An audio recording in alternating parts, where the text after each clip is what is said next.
শ্রী শ্রী ঠাকুর মা ও স্বামীজির চরণে আমার ভক্তিপূর্ণ প্রণাম নিবেদন করি।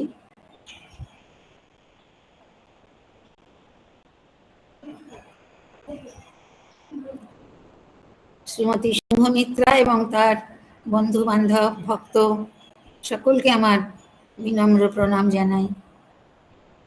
শ্রী শ্রী রামকৃষ্ণ কথামৃত থেকে পাঠ হবে।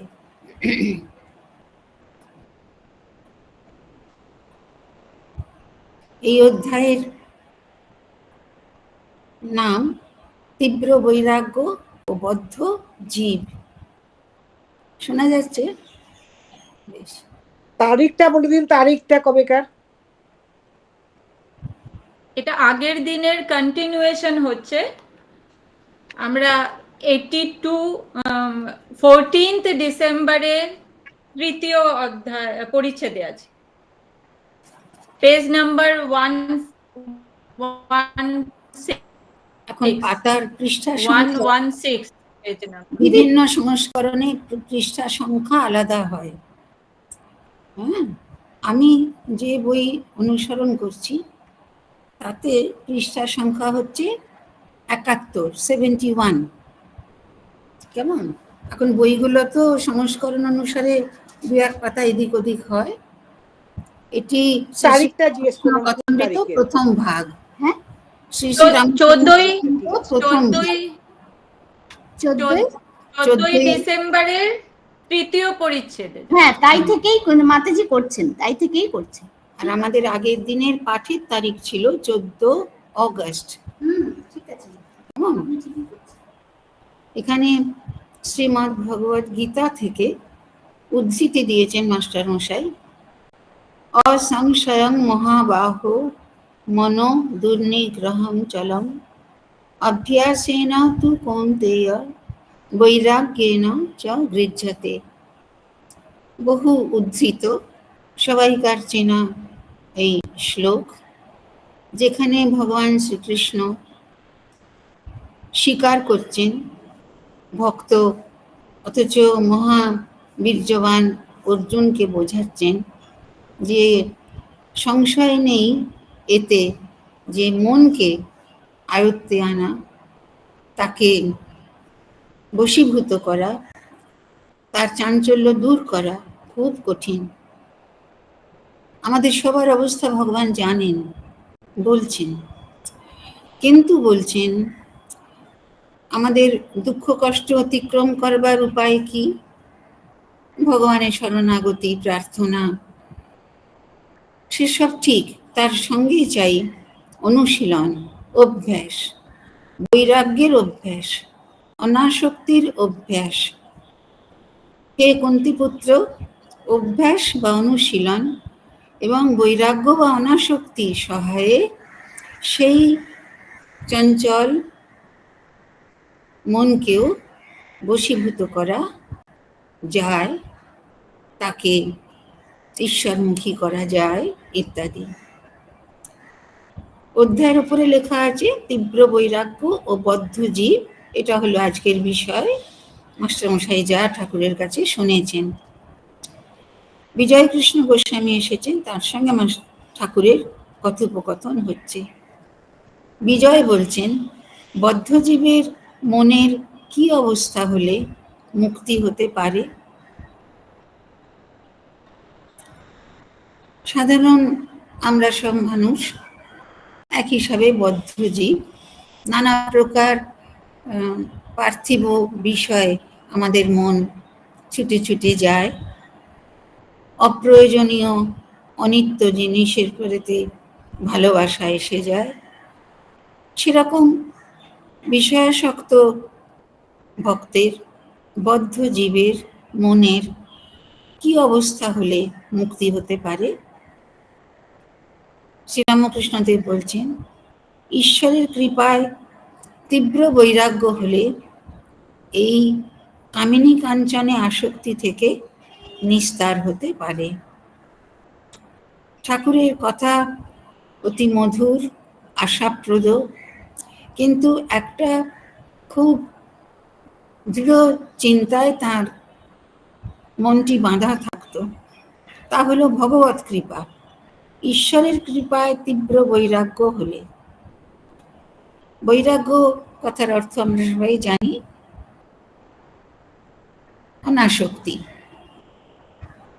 কিন্তু আরো ভালো করে বুঝলে যে ঈশ্বরে আসক্তি বা ভালোবাসা, আর সব বিষয় অনাসক্তি, নিষ্ক্রিয়তা। তবে বৈরাগ্য কথাটা দ্ব্যর্থব্যঞ্জক ওইভাবে ঠিক মতো গ্রহণ করা যায়। কেবল আমি এটা ছেড়ে দিলাম, ওটা ছেড়ে দিলাম, কেউ খাওয়া দাওয়ার সংযম করছেন, অন্য কিছু কঠোরতা কৃচ্ছ সাধন করছেন, কিংবা শাস্ত্র পাঠ করছেন, তাহলে যে বৈরাগ্য হবে ঠিক বলা যায় না। প্রথম যুক্তি হচ্ছে ভগবানের প্রতি শরণাগতি। তিনি কৃপা করলে তবে আমাদের মনে খাঁটি অনাসক্তি আসবে। আমি কয়েকটি প্রিয় জামা কাপড়, কতগুনি অলংকার, কোনো ভোগ্য দ্রব্য রেখে দিলাম, আর পরি না, ব্যবহার করি না, তাহলেই যে বৈরাগ্য হলো তা নয়। মনের এমন একটি অবস্থা হবে, ঈশ্বর চিন্তা, তাঁর প্রতি শরণাগতি, তাঁকে পাওয়ার জন্য ব্যাকুলতা, এইগুলিতে হৃদয় যদি পূর্ণ হয় তবে পার্থিব আসক্তি নির্মূল হতে পারে। তো ঠাকুর বলছেন ঈশ্বরের যদি কৃপা হয় তবে হবে ভক্তের তীব্র বৈরাগ্য। শুধু বৈরাগ্য নয়, তীব্র, ইনটেন্স, খুব প্রবল বৈরাগ্য হবে। তখন এই কামিনী কাঞ্চনে আসক্তি থেকে নিস্তার হতে পারে। ঠাকুর পার্থিব যে কোনো আকর্ষণ বা মনের দুর্বলতাকে তার একটা পরিভাষায় নিয়ে এসছেন কামিনী কাঞ্চন। পুরুষের পক্ষে স্ত্রীলোকের প্রতি আকর্ষণ, আর পুরুষ নারীর পক্ষেও তেমনি বিপরীতটি ভাবতে হবে। আর হলো বিষয় সম্পত্তি, টাকা কড়ি, এইসব। তাই কামিনী কাঞ্চনে আসক্তি থেকে নিস্তার হতে পারবে ভগবানের কৃপায়, যদি আমার আপনার মনে তীব্র জ্বলন্ত বৈরাগ্য আসে। তীব্র বৈরাগ্য কাকে বলে? বলে ঠাকুর বোঝাচ্ছেন, হচ্ছে হবে ঈশ্বরের নাম করা যাক, এসব মন্দ বৈরাগ্য। আমরা নিজেদের বিচার করলেই প্রতিদিনের প্রার্থনা উপাসনার যে আমাদের মনোভাব, সেটি দেখলেও অনেক সময় বুঝবো যে ঠাকুর বলছেন ঠিকই, আমরা সব মন্দ বৈরাগ্যের দলে পড়ছি। কেননা হচ্ছে হবে ঈশ্বরের নাম করা যাক। ভগবানের চিন্তা করবার জন্যে কেউ যে তাড়াতাড়ি কাজ শেষ করছে, ছুটে গিয়ে আসন পেতে বসছে, বা আত্মীয় স্বজনের সঙ্গে আনন্দ আলাপ সেটা কমাচ্ছে কি ছেড়ে দিচ্ছে ভগবানের নাম করবে বলে, এমন তো বেশি দেখা যায় না। হচ্ছে হবে ঈশ্বরের নাম করা যাক, এসব মন্দ বৈরাগ্য। মন্দ বলতে এখানে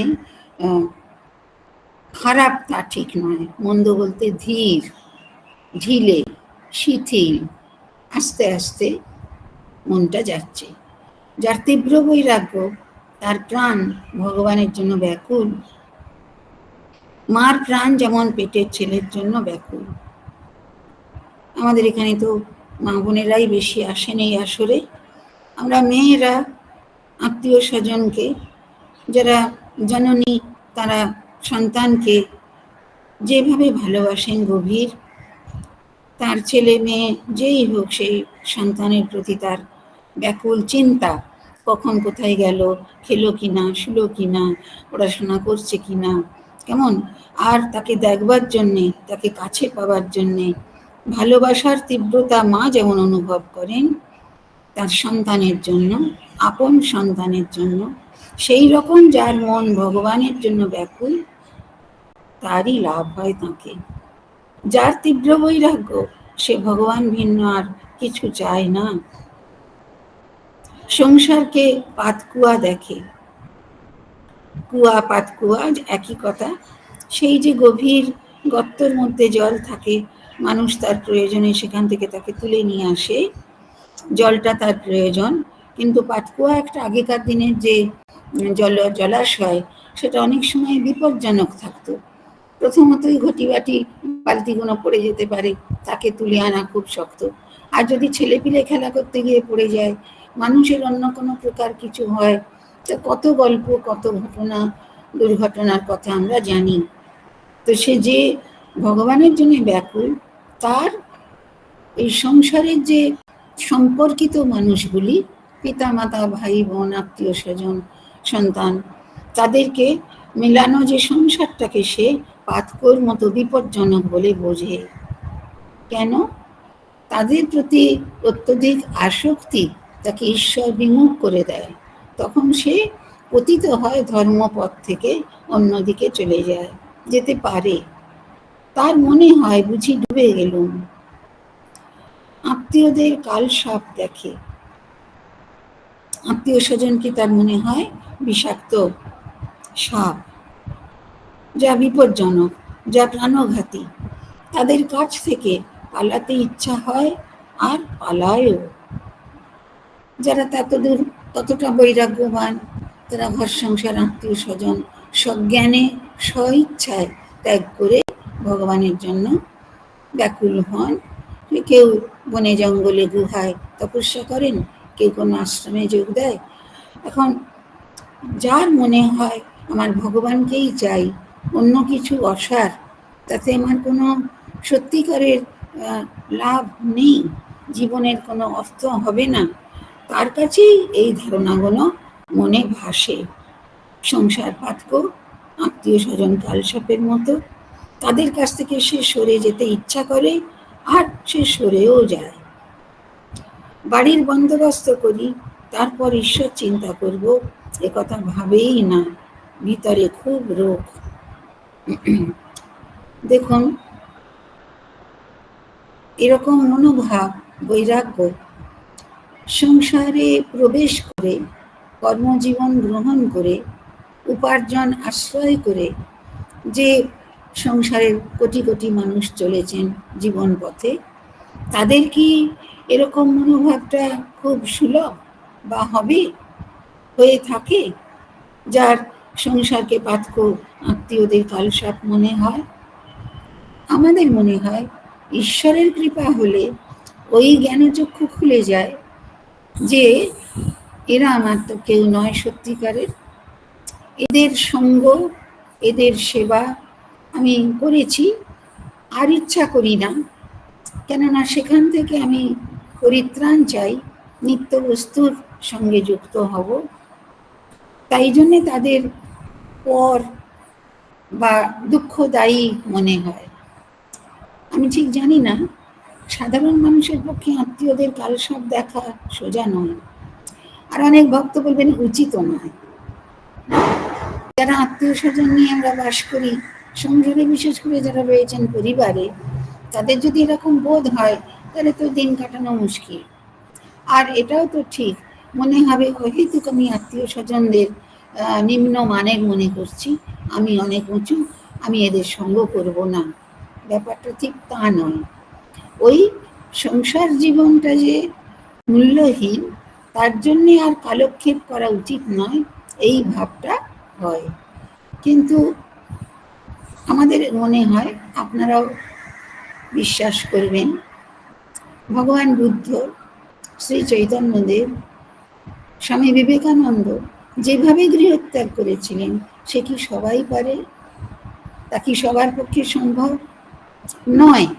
কিন্তু ওইটাই হলো আদর্শের সীমা বা শেষ, অতটাই। ওরা দুজনের, চৈতন্যদেব, বুদ্ধদেব, এদের কারুর ঘরে বাড়িতে অভাব এমন কিছু ছিল না। তারা সুখে স্বচ্ছন্দে বাস করছিলেন, মাতা, স্ত্রী, পুত্র, রাজত্ব এসব নিয়ে। কিন্তু যখন মনে জাগলো হেথা নয় অন্য কোথায়, যখন মনে হলো যে সংসার অসার, বরং সারবস্তু আমাকে পেতে হবে, তখন আর কালক্ষেপ নয়, মন স্থির করে নিয়ে সংসার ত্যাগ করেছেন। সাধারণ সকলের পক্ষে এটা সম্ভব নয়। কিন্তু আমাদের মনে হয়, যদি আমরা ঠাকুরমা স্বামীজিকে আশ্রয় করে থাকি, ভালোবাসি, তাঁদের উপদেশ অবলম্বন করতে চেষ্টা করি, তাহলে মনের ওই আদর্শ থাকবে, অতদূর আমি পারি না, কিন্তু আমাকে জানতে হবে পরিবারের জীবনের, সংসার জীবনের অসারতা। আপনাদের মনে থাকবে নিশ্চয়ই, প্রথম দিকের দর্শনেই ঠাকুর বলছেন যে সংসারে পিতামাতা আত্মীয় স্বজন নিয়ে বাস করবে, যথা কর্তব্য করে যাবে, যেন তারা কত আপনার, যেন একথা শিখিয়েছেন। তার মানে নয় মনে করবে যেন তারা কত আপনার, অথবা ওটা ওই রকম ভাবেই জানবে ভাষা ভাষা। আর বলছেন কি, তারা কেউ তোমার নয়, তারা কেউ তোমার নয়। এটা পরস্পরকে জানতে দিতে নেই, মনে মনে ভাবতে হয়। কেন ভাবতে হয়? কেননা আমরা বাস্তব জীবনে দেখছি, আমার প্রিয়তম ব্যক্তি আমাকে না জানিয়ে বা জানিয়ে পরলোকে চলে যাচ্ছেন, আর কোনোদিন দেখা নেই, কোনো সংস্পর্শে আসছেন না, কোনোভাবে সহায়তা দিচ্ছেন না, কোনোভাবে সান্ত্বনাও দিচ্ছেন না, তিনি কেমন আছেন সে কথাও জানাচ্ছেন না। তাহলে মৃত্যুর পর আমরা কোথায় যাব কেউ জানি না, কেউ আজ অব্দি এসে খবর দেয়নি তেমন ভাবে, অথচ সেই মৃত্যু নিশ্চিত। প্রিয়তম ব্যক্তিরও হতে পারে, অল্প প্রিয়রও হতে পারে, অল্প পরিচিতরও হতে পারে, খুব জানা মানুষটিরও হতে পারে, খুব দামি মানুষটিরও হতে পারে। রোগ, শোক, মৃত্যু, এই তিনটে কঠোর সত্য মানুষের জীবনকে কণ্টকিত করে রেখেছে সদা সর্বদা। এই বিষয়ে হুঁশ থাকবার জন্যে ঠাকুর বলছেন। আমাদের এই পাঠের আগে যে গান হলো, ভেবে দেখো মন কেউ কারো নয়, মিছে ভ্রম মণ্ডলে, গানটি আমাদের জানা, মুখস্থ, সুর সব ঠিক, কিন্তু আমাদের ধারণা হয়েছে ওই সত্য কি ধারণা হয়েছে? যদি কেউ বলেন হয়েছে, তিনি সিদ্ধ। বাকি আমরা চেষ্টা করছি মনে করতে, মনে করতে। কোনো মানুষ উচ্চ পদে কাজ করছেন, তিনি অবসর নেবার পর বিষণ্ণ হয়ে যান কখনো কখনো, কখনো কখনো কেমন যেন জীবনের মধ্যে কোনো স্বাদ পান না, কেননা পদ নেই তো মর্যাদা নেই, পদ নেই তো স্বীকৃতি নেই, পদ নেই বা অবসর হয়ে গেছে তো কাজ নেই। তাহলে আমরা পার্থিব কাজ, পার্থিব মান, পার্থিব পাওনাগুলোকে সার করেছি বলে ওই অবস্থা। আর তেমন বুদ্ধিমান ভক্ত মানুষ যদি পরিবারের জন্য উপার্জন করতেও হয়, তো অবসর কালের আগে থাকতে পরিকল্পনা করেন বাকি দিন তিনি কেমন কাটাবেন। কেমন কাটাবেন মানে তাকে ভগবতমুখী করবেন যতটা সম্ভব। স্বামীজির জীবনে যে সময় তিনি গৃহত্যাগ করেছিলেন, যে সময় তিনি তার পরিবারকে রেখে এলেন বিপন্ন অবস্থায় দেখে, তিনি তার জীবনীতে উক্তিতে কতবার বলেছেন, সে একটা বিষম অবস্থা আমার, একদিকে ঠাকুরের আদর্শ, তার শিক্ষা, আর একদিকে আমার অভুক্ত মাতা, দুঃখিনী বিধবা, কয়েকটি ছোট ছোট ভাই বোন, আত্মীয় স্বজনদের শত্রুতা এবং দারিদ্র তাকে বিধ্বস্ত করেছিল। কিন্তু মনোবল এমন, বলছেন আমি প্রথমটাকেই নিলাম। কোনটি? ঈশ্বরের অনুসরণ, সেটাই তিনি গ্রহণ করলেন। তাই জন্য বলছেন বাড়ির কথা বন্দোবস্ত করি, তারপর ঈশ্বর চিন্তা করব, এ কথা ভাবেই না।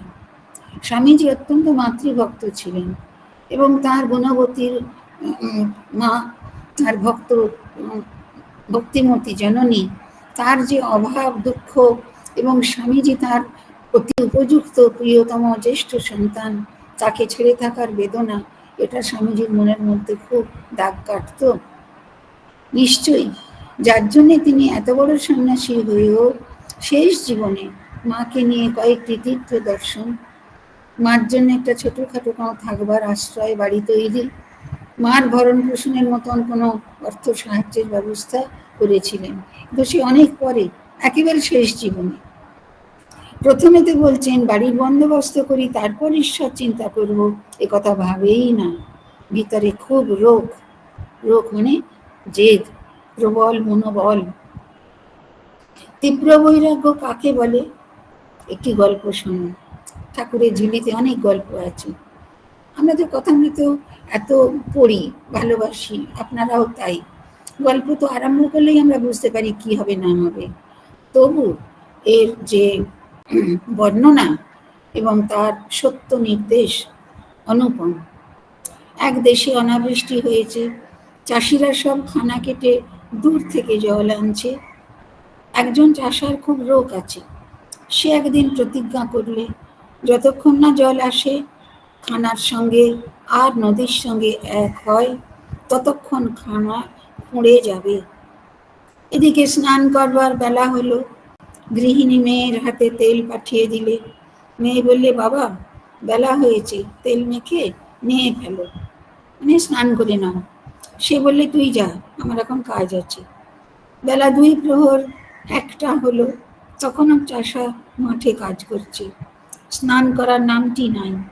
তার স্ত্রী তখন মাঠে এসে বললে, এখনো নাও নাই কেন? ভাত জুড়িয়ে গেল, তোমার যে সবই বাড়াবাড়ি, না হয় কাল করবে, কি খেয়ে দেয়ে করবে? গালাগালি দিয়ে চাষা কোদাল হাতে করে তাড়া করলে। কাকে? স্ত্রীকে। তাকে ওখান থেকে সরিয়ে দেওয়া, তাকে বিরক্ত না করা, তার তপস্যায় বিঘ্ন না করবার জন্যে সে স্ত্রীকে শাসন করবার মতো ভঙ্গি করল। আর বললে, তোর আক্কেল নাই? বৃষ্টি হয় নাই, চাষবাস কিছুই হলো না, এবার ছেলেপুলে কি খাবে? না খেয়ে সব মারা যাবে। আমি প্রতিজ্ঞা করেছি মাঠে আজ জল আনবো, তবে আজ নাওয়া খাওয়ার কথা কব। স্ত্রী গতিক দেখে দৌড়ে পালিয়ে গেল। যদি ভক্তের প্রবল ভক্তি হয়, তার একাগ্র অনুশীলন তপস্যার বিঘ্ন পার্থিব লোক করতে চেষ্টা করলেও পারে না, তাকে ভয় পেয়ে সংভ্রমে চলে যায়। চাষা সমস্ত দিন হাড় ভাঙা পরিশ্রম করে সন্ধ্যার সময় খানার সঙ্গে নদীর যোগ করে দিলে। তখন একধারে বসে দেখতে লাগলো যে নদীর জল মাঠে কুলকুল করে আসছে। তার মন তখন শান্ত আর আনন্দে পূর্ণ হলো। ভগবানকে লাভ করেছে যে তার মনে কি থাকে? শান্তি আর আনন্দ। বাড়ি গিয়ে স্ত্রীকে ডেকে বলে, নে এখন তেল দে আর একটু তামাক সাজ। তারপর নিশ্চিন্ত হয়ে নিয়ে খেয়ে সুখে ভোঁস ভোঁস করে নিদ্রা যেতে লাগলো। এই রোগ তীব্র বৈরাগ্যের উপমা। একটি উদ্দেশ্য নিয়ে, সৎ উদ্দেশ্য নিয়ে পরিবার প্রতিপালনের জন্য চাষা যেভাবে সারাদিন খেটে নদী আর খানাকে, চাষের মাঠকে এক করে দিয়ে নিশ্চিন্ত হলো, এটা হলো তীব্র বৈরাগ্যবশত সে পেরেছে। এটা উপমা দিচ্ছেন চাষার জীবনে, কিন্তু ভক্তের সঙ্গে ভগবানের পাওয়ার পথটা এতটাই দুরূহ, এতটাই গভীর। আর একজন চাষা, সেও মাঠে জল আনছিল। তার স্ত্রী যখন গেল আর বললে, অনেক বেলা হয়েছে, এখন এসো, এত বাড়াবাড়িতে কাজ নেই। তখন সে বেশি উচ্চবাচ্য না করে কোদাল রেখে স্ত্রীকে বললে, তুই যখন বলছিস তো চল। হলো, উনি কোদাল নিয়ে তাড়া করলেন, স্ত্রী ভয় পেয়ে বাড়ি চলে গেল। আর ইনি কোদাল রেখে দিয়ে বললেন, তুই যখন বলছিস তাহলে চল। উচ্চবাচ্য বেশি কিছু বললে না। সবাই হাসছে। কারা? ঠাকুরের সামনে বসে থাকা শ্রোতারা, আমরাও। কিন্তু হাসতে নেই, আমাদের অবস্থা ওইটা। সে চাষার আর মাঠে জল আনা হলো না। এটি মন্দ বৈরাগ্যের উপমা। সাধন ভজন করা ভালো, ভগবানকে ডাকতে হয়। সবাই বলেছেন, আমরাও জানি, ভোরবেলা সন্ধেবেলা আকাশ বাতাস শান্ত থাকে, বিশেষ করে প্রাতঃকালে। কেমন? সূর্যোদয়ের আগে যারা জপ ধ্যান করেন ভালোবেসে, তারা অনেক ভোরবেলা ওঠেন, রাত থাকতে ওঠেন। মন্দ বৈরাগ্যের দল যারা, আমরা সাধারণ ভক্ত, ঘড়ি যদি বা বললো 4টে, বলে হোক 4টে, 4:30 বাজুক, এত কি? কেমন? তুই যখন বলছিস তখন চল। মন বলছে তুমি সুখ করো, আরাম করো, ভগবানকে ডাকবার জন্য কষ্ট করতে যেও না। খুব রোগ না হলে চাষার যেমন মাঠে জল আসে না, সেইরূপ মানুষের ঈশ্বর লাভ হয় না। ঠাকুর কৃপা করুন, আমাদের যেন উদ্যম আসে, আমাদের যেন মনে সেই ব্যাকুলতা আসে, সেই রোগ বা জিদ যেন থাকে যে আমি তাকে ডাকবো, অন্যদিকে মন দেব না। পরে বলছেন গীতা থেকে, আপূর্যমানম অচল প্রতিষ্ঠান বলে, যে সেই শান্তি পায় যে কামনা ত্যাগ করতে পারে। শ্রীরামকৃষ্ণ বিজয়ের প্রতি, আগে অত আসতে, এখন আসো না কেন? ঠাকুর যেসব ভক্তদের সঙ্গে মিলিত হয়েছেন তার কথামৃত বা লীলা প্রসঙ্গ পাঠ করলে আমরা দেখতে পাই ঠাকুর কেবলই ভক্তদের বলতেন আবার এসো, আবার বলতেন কবে আসবে, আবার কথা নিতেন অমুক দিন আসবে তো। এরকম তাঁর ব্যাকুলতা, অর্থাৎ ঈশ্বরও ভক্তকে ভালোবাসেন, তার সান্নিধ্য চান, তার অনুপস্থিতিতে তার কষ্ট হয়। একজন খুব প্রবীণ মহারাজ আমাকে বলেছিলেন, ভোরবেলা যখন ঠাকুরের সামনে উপাসনা করতে বসবে বা সেজন্য প্রস্তুত হয়ে সেখানে যাবে, জানবে যে তোমার আগে থাকতে তিনি জেগে বসে আছেন, অপেক্ষা করছেন কখন তুমি আসবে। ঠাকুর সেই কৃপা নিয়ে বলছেন আগে অত আসতে, এখন আসো না কেন? বিজয় উত্তর দিচ্ছেন, এখানে আসবার খুব ইচ্ছা, কিন্তু আমি স্বাধীন নই, ব্রাহ্ম সমাজের কাজ স্বীকার করেছি। সেখানে অফিসেই কেউ কাজ করুক বা অন্য কিছুতে, পেশাতে যে যুক্ত আছে তার যে অর্থকরী দায়িত্বটা থাকে সেটা তো এড়াতে পারে না। আর তার জন্য তার ঈশ্বর চিন্তার বা তীর্থবাসের বা সাধু সঙ্গের সময় হয় না। কি দুঃখ! কিন্তু যে মানুষগুলি অসচেতন হয়ে সময় থাকতো হিতি হিতি ঘুরে বেড়ায়, ভগবানের চিন্তা, তার কথা ভাবনা, সাধুদের সঙ্গের জন্যে কষ্ট করে দূরে হোক কাছে হোক সজ্জনের ভক্তের সঙ্গ করে জ্ঞান লাভ করা, আনন্দ লাভ করার ইচ্ছা হয় না, সেটা দূরদৃষ্ট। বিজয় দুঃখ করে বলছেন আমি ব্রাহ্ম সমাজে কাজ নিয়েছি, তাই আমি স্বাধীন নই। শ্রীরামকৃষ্ণ কামিনী কাঞ্চনে জীবকে বদ্ধ করে। অফিসের কাজ আমাদের বদ্ধ করেছে ঠিক তা না, কামিনী কাঞ্চনে জীবকে বদ্ধ করে। সংসারী মানুষের আত্মীয় স্বজন স্ত্রী পুত্রের সঙ্গ করা, তাদের সান্নিধ্যের জন্যে ব্যাকুল হওয়া, আর টাকা কড়ি ধন দৌলত কিভাবে কত করা যায়, কত বাড়ানো যায়, এই চিন্তায় মনটা গুটিয়ে যায়, জীবের স্বাধীনতা চলে যায়। কামিনী থেকেই কাঞ্চনের দরকার। উনি তো পুরুষ ভক্তদের সঙ্গেই কথা বলছেন, এবং তখন তার সামনে জগৎ পারিবারিক মানুষরা, ছেলেরাই বেশি আসতেন। তিনি বলছেন যে কামিনী থেকেই কাঞ্চনের দরকার।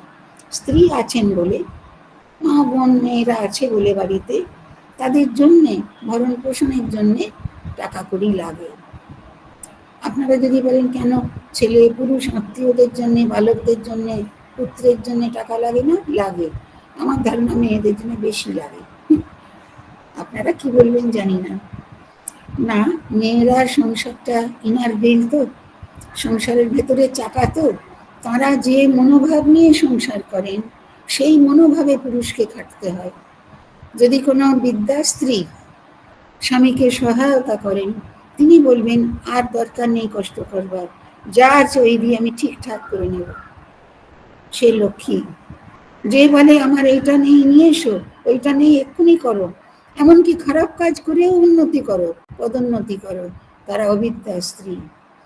যাই হোক, মেয়েদের সঙ্গ, তাদের সান্নিধ্য, এটা ঠাকুর বলছেন হয়তো এমন ভাববো না যে মেয়েরাই সংসারে সব মন্দ করছে, তা ঠিক নয়।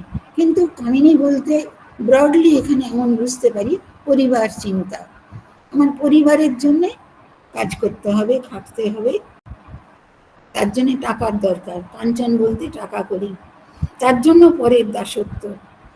পরের দাসত্ব যত বড় কাজই কেউ করুন না কেন, উচ্চ পদের, সেটা চাকরি চাকুরি মানেই হলো দাসত্ব। মালিক একজন আছেন, তার মতে তার ইচ্ছায় কাজকর্ম করতে হবে, তাকে পরিতুষ্ট রাখতে হবে। আমি যদি চাটুকারিতা নাও করি, তাকে আমার সহায়তা করতে হবে। তার জন্যে কিন্তু আমার সময় দিতে হবে, শক্তি দিতে হবে, মনোযোগ দিতে হবে। ওই মন অতটা যদি খরচ হয়ে গেল বাইরে, তাহলে আর ভগবত চিন্তায় কখন যাবে? স্বাধীনতা চলে যায়, তোমার মনের মতো কাজ করতে পারো না। কদিন আগে একজন খুবই শিক্ষিতা অধ্যাপিকা এসেছিলেন এখানে আমাদের আশ্রমে কোনো একটা দরকারে। খুব ভালো মেয়ে, আমরা খুব তাকে শ্রদ্ধা করি, স্নেহ করি। তিনি ফিরে যাচ্ছেন, উনি ওর স্বামী পুলিশে কাজ করেন, গাড়িতে পুলিশ লেখা। তখন আমি যাবার সময়, বিদায় দেওয়ার সময় বলছি, পুলিশ সাহেব ভালো আছেন তো? তো ভদ্র মহিলা এত ভালো, তিনি আর কিচ্ছু বলেন না, ভেতরে গিয়ে বসে পড়লেন। পুলিশ সাহেবকে বাইরে পাঠিয়ে দিয়েছেন। তিনি এসে একটা প্রণাম করে, মাতাজি ভালো আছেন? আমি তাকে কিছু চিনি না, তার সৌজন্য। তখন বলছেন, প্রথম কথায় আপনি ভালো আছেন? প্রণাম করে বলে, আমি না দুটো চাকরি করি, একটা গভর্নমেন্টের, একটা স্ত্রীর। তেমন এ কথাটা কৌতুকের এবং সত্য এবং স্বীকার্য। ঠাকুর কত বড় কথা বলছেন, তোমার মনের মতো কাজ করতে পারো না। এরপরে গল্প, জয়পুরে গোবিন্দজির পূজারীরা প্রথম বিবাহ করে নাই, তখন খুব তেজস্বী ছিল। রাজা একবার ডেকে পাঠিয়েছিলেন, তা তারা যায় নাই, বলেছিল রাজাকে আসতে বলো। তারপর রাজাও 5 জনে তাদের বিয়ে দিয়ে দিলেন। তখন রাজার সঙ্গে দেখা করবার জন্য আর কাহাকেও ডাকতে হলো না, নিজেই গিয়ে উপস্থিত। মহারাজ, আশীর্বাদ করতে এসেছি, এই নির্মাল্য এনেছি, ধারণ করুন। কাজেই আসতে হয়, আজ ঘর তুলতে হবে, আজ ছেলের অন্নপ্রাশন, আজ হাতে খড়ি, এইসব। ঠাকুর এত জানতেন। জয়পুরের গোবিন্দজির মন্দিরে গোবিন্দজির কথা রইল, তার পূজারী কয়েকজন ছিল, তারা খুব তপস্যা পরায়ণ, তেজস্বী ছিল। নিশ্চয়ই তারা ছেলে মানুষ। এবারে প্রথম তারা বিয়ে করেনি।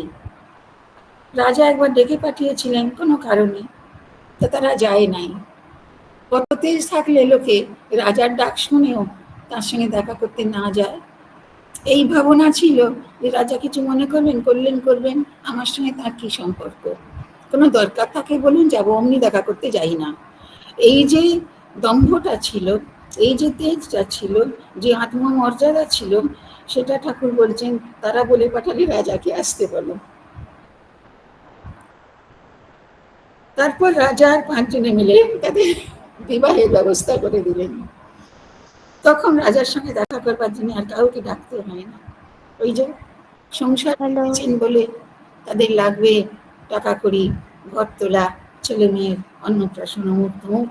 তো পূজারীরা, ব্রাহ্মণেরা, পণ্ডিতরা, যারা পেশাদারি এইসব কাজ করেন, তারা গৃহস্থ বাড়িতে, ধনবান বাড়িতে গিয়ে বলে আপনার জন্য প্রসাদ এনেছি, তারপরে কি চরণামৃত এনেছি, ধারণ করুন। সেটা তারা নেন ভক্তি করে, কিন্তু বিনিময়ে ওরা চান টাকা, প্রণামী, বস্ত্র, বাসন, এটা সেটা। আরেক গল্প, 1200 নাড়া আর 1300 নেড়ি, তার সাক্ষী উদম শাড়ি।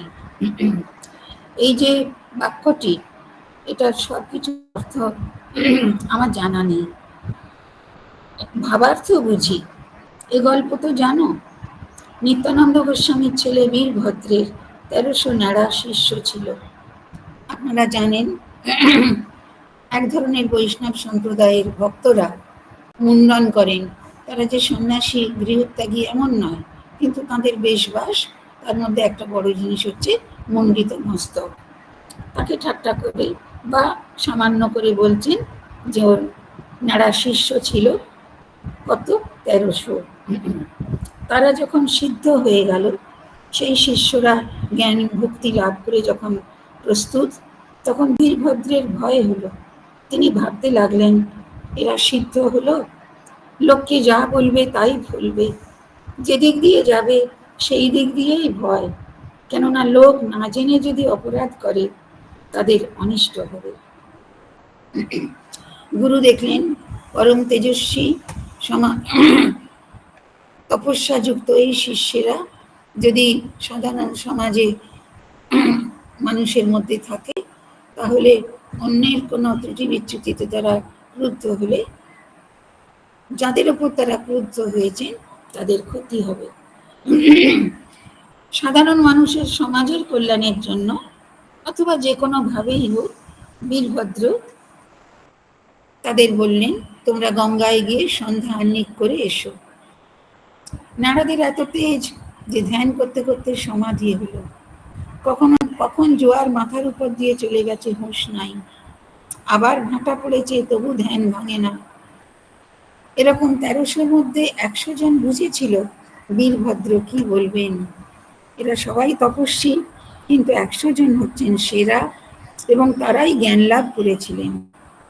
গুরুর বাক্য লঙ্ঘন করতে নাই, গুরু যা বলেন তা তো করতে হয়, তার বিরোধিতা করতে নেই, তাহলে অপরাধ হয়। গুরুর বাক্য পাছে লঙ্ঘন করতে হয়, তারা সরে পড়ল, আর বীরভদ্রের সঙ্গে দেখা করলে না। বাকি 1200 দেখা করলে। বীরভদ্র বললেন, এই 1300 নেড়ি তোমাদের সেবা করবে। এখানে একটু অঙ্কটা মনে হয় ঠিক মতন নয়, 1200 1300 100 তো চলে গেছে, এখন 1200 নেড়ি হলেই হতো, কিন্তু ঠাকুরের গল্পে আছে। বীরভদ্র বললেন, এই 1300 নেড়ি তোমাদের সেবা করবে। না, আমার ভুল, উনি ঠিকই বলেছেন, উনি তো জানেন না যে 100 সরে গেছে, ওটা পরে খবর পাবেন, তোমরা এদের বিয়ে করো। ওরা বললে যে আজ্ঞা, কিন্তু আমাদের মধ্যে 100 জন কোথায় চলে গেছে। ওই 1200 এখন প্রত্যেকের সেবা দাসী সঙ্গে থাকতে লাগলো। স্ত্রী প্রত্যেকের হলো, স্ত্রী স্বামীকে সেবা করেন, যত্ন করেন। কামিনীর সঙ্গ, তার মধুর সান্নিধ্য, তার দেওয়া আরাম স্বাচ্ছন্দ্য, এইগুলি পেতে পেতে তাদের তপস্যা, তাদের ভগবত ভক্তি, তাদের ত্যাগ বৈরাগ্য সেটা পতিত হতে লাগলো। তখন আর সে তেজ নাই, সে তপস্যার বল নাই। মেয়ে মানুষ সঙ্গে থাকাতে আর সে বল রইল না, কেননা সে সঙ্গে স্বাধীনতা লোপ হয়ে যায়।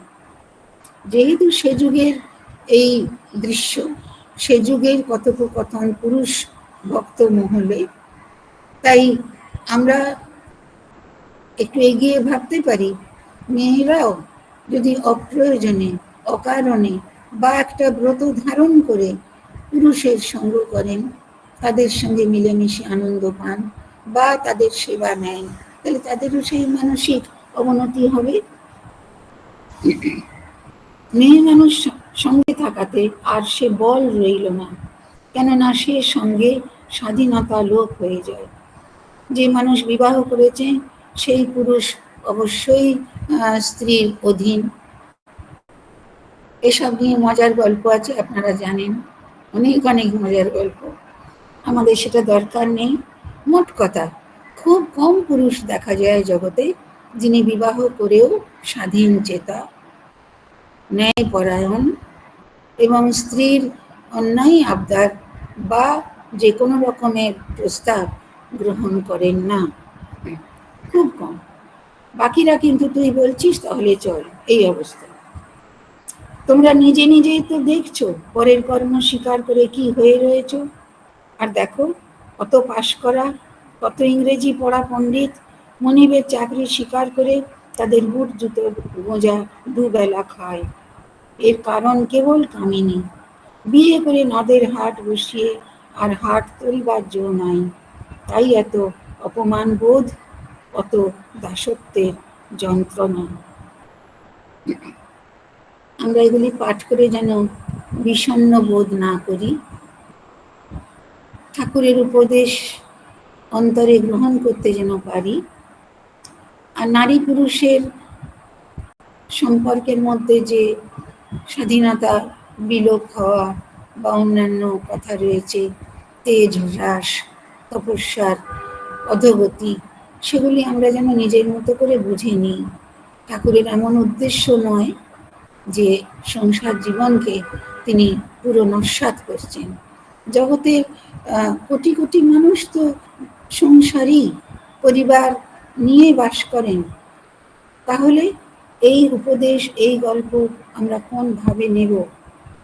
যে সংসার করো, কিন্তু তিনি বলছেন অন্য জায়গায়, আমরা অনেকবার শুনেছি সাধু মহারাজদের কাছে, যে নৌকায় তুমি থাকো, নৌকো জলে ভাসুক, নৌকোর মধ্যে যেন জল না ঢোকে।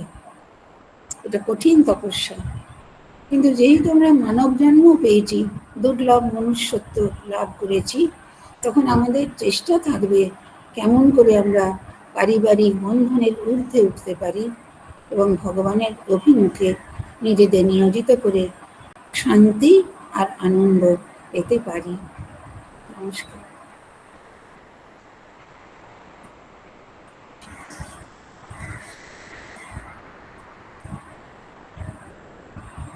ভক্তদের সকলকে আমার ভক্তিপূর্ণ প্রণাম, শুভেচ্ছা এবং প্রীতি জ্ঞাপন করছি।